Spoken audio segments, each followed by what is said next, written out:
Grande nouvelle les amis, je suis encore enrhumé. Vous avez des tatouages ou des piercings, ou tout simplement vous rêvez d'en faire, mais le monde du travail vous rattrape en France. Sachez qu'heureusement cela se démocratise.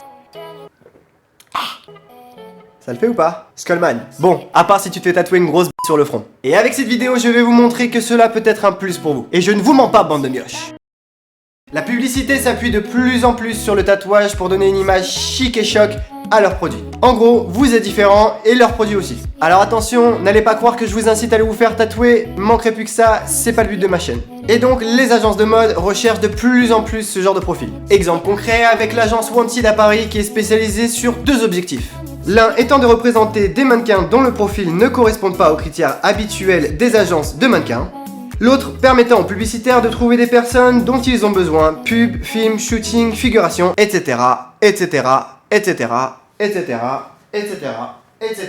L'agence est située dans le 3e arrondissement pour ceux que ça intéresse et le lien est juste en dessous dans la description. Bande de fous. Donc enchaînons sur le tattoo marketing. Qu'est-ce que c'est? Il faut savoir que depuis une quinzaine d'années, le tattoo marketing, appelé skinvertising, a vu le jour. Skinvertising. À l'initiative de cette action, le site de jeu goldenpalace.com, qui aurait payé un boxeur appelé Bernard Hopkins dans les années 2000 pour un tatou temporaire dans le dos d'une somme de 100 000 $. Ouais, 100 000 $. Je l'ai jamais eu. Et ça pour un seul combat. Et donc ça vaut le coup. 2 points. Lol.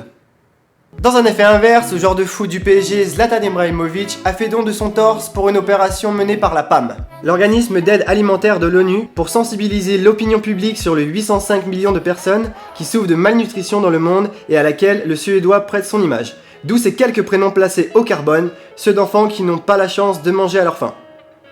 Alors espérons que cette action a ouvert le maximum de portes aux dons pour cette cause. Donc question, un tatouage, moyen facile de se faire de l'argent? Le tattoo marketing possède de nombreux avantages. Non seulement il permet de créer le buzz et faire parler de lui, mais le but même à mon sens est de créer une polémique. Une stratégie ingénieuse que d'utiliser la provocation pour augmenter sa visibilité. Positif ou négatif, le but étant parler d'eux. Exemple avec un Allemand de 39 ans qui s'est fait tatouer la bite pour gagner une Mini Cooper. Du nom d'Andreas Müller pour une voiture d'une somme de 23 000 €. Sur la bite. Ouais. Et c'est sa femme qui doit être ravie. Moi je me rappelle que dans le salon où je bossais à l'époque, on avait tatoué Swagman. Un Pikachu, une Tortue Ninja, une couronne, une clé, une écriture, bref, plein de tatouages. Et notamment le très connu logo de Louis Vuitton juste sur le crâne. Mais je pense pas que Louis Vuitton l'ait payé pour ça. Non, j'y crois pas. Pas possible.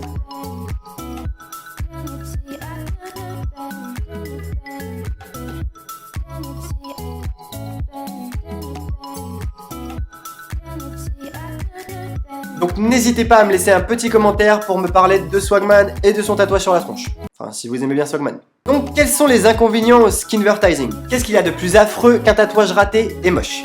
Un tatouage raté et moche d'une marque qui n'existe plus. Alors, en conclusion, de nombreuses personnes portent des logos, des adresses URL, des marques de fabrique, des écritures. Et moi je trouve ça stupide, mais maintenant chacun son point de vue. Si la personne a reçu un chèque de 20 000 € et que ça lui a permis de faire des choses qu'il voulait dans sa vie, tant mieux pour lui. Mais c'est pas moi qui me ferai tatouer un logo.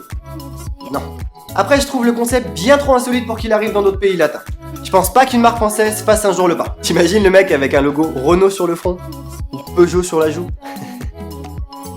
Avec cette vidéo et avec ma chaîne en général, je n'incite personne à se faire tatouer, ni de logo, ni de tatouage. Mon but étant de parler d'une passion et de vous apporter le plus d'informations possible.